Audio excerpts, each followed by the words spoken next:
La cuisine, ce n'est pas du football. Mettons un pavillon sur la littérature, sur la musique ou sur la peinture. Non, c'est un individu, un homme, une femme qui est dans un endroit donné et qui raconte l'histoire à un moment donné et qui écrit une cuisine.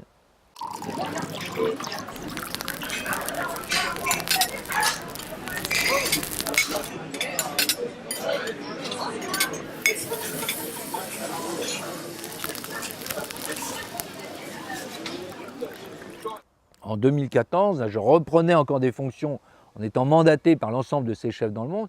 Et là, j'ai souhaité, là aussi avec l'ensemble de l'association, en particulier le conseil d'administration et tous les chefs, présenter un manifeste à l'UNESCO qui a été reconnu pour son intérêt, présenté par l'ambassadrice des droits de l'homme dans le monde, avec 20 engagements. Alors, il ne s'agissait pas, on n'est pas vertueux à 100%. Mais tout d'un coup, c'est de dire que ces artisans, parce que ces cuisiniers qui ont quelques chambres, hein, je rappelle que près d'un tiers des relais châteaux ne sont pas des hôtels, ils sont simplement, c'est avant tout un restaurant, eh bien, on pouvait aussi jouer un rôle d'exemplarité en présentant tout d'abord la diversité des cuisines du monde. Ça, c'est un véritable patrimoine de l'humanité. Ce n'est pas la cuisine mexicaine ou la cuisine japonaise ou la cuisine française qui est un patrimoine, mais c'est cette diversité, c'est formidable, c'est que vous prenez, mais c'est comme la diversité des cuisines françaises. Existe-t-il d'ailleurs une véritable cuisine française? Il existe des cuisines, cuisine bretonne, cuisine alsacienne, qui évoluent et qui se réinventent tous les jours, bien évidemment. Mais parce qu'elle est liée, d'abord à son environnement. Le plus frais pêché, le plus frais cueilli. Ici, on trouve telle race de vache. Là, on trouve des porcs comme ceci. Là, on trouve des herbes comme cela. Là, on trouve des fromages. Là, on trouve le miel. Mais c'est comme le miel. Le miel, il a un goût différent à chaque endroit de la planète. Et cette diversité est merveilleuse. Et puis, c'est de savoir comment transformer, parce qu'on va être dans les montagnes, ou au contraire, on va être au bord de la mer, ou au contraire, on va être dans le bocage. À chaque fois, c'est ça l'intérêt, c'est de découvrir.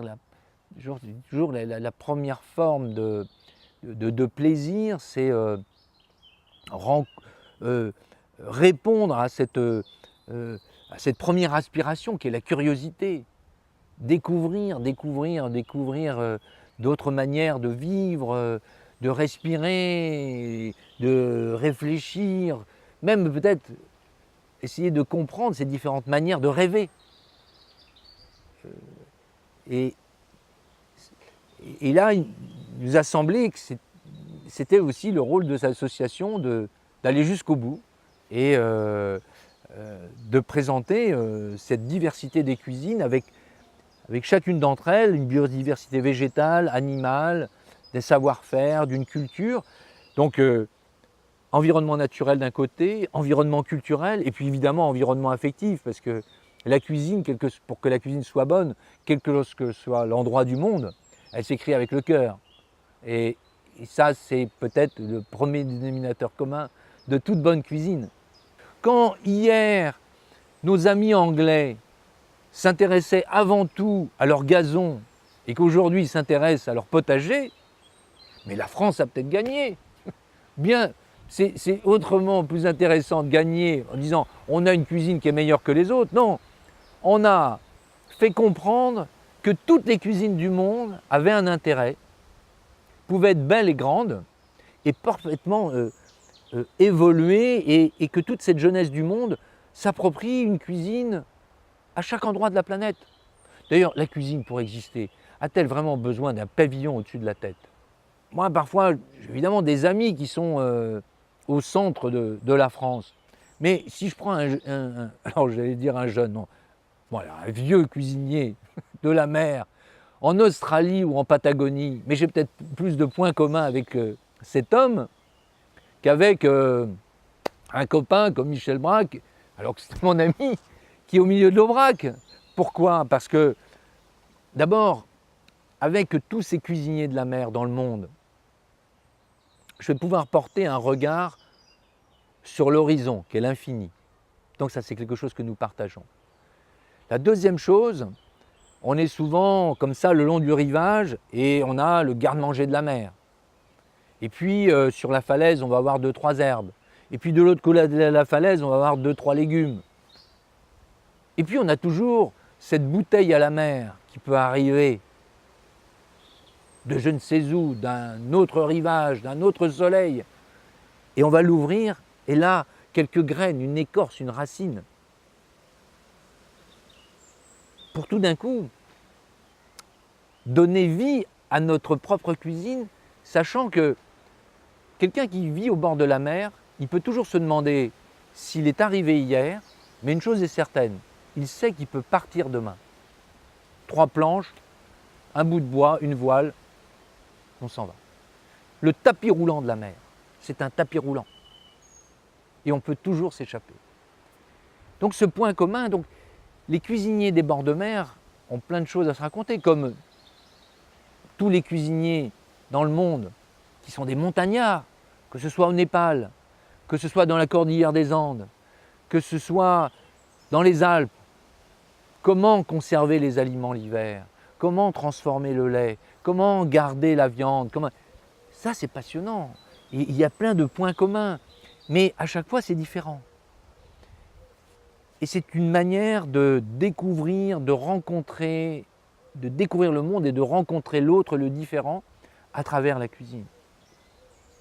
Mais notre rôle, aujourd'hui, n'est pas de s'occuper simplement de nos producteurs, de nos clients, mais de s'occuper de l'ensemble aussi de la population, parce qu'il n'existe pas deux cuisines, une cuisine qui serait pour celle des restaurants étoilés et la cuisine de tous les jours.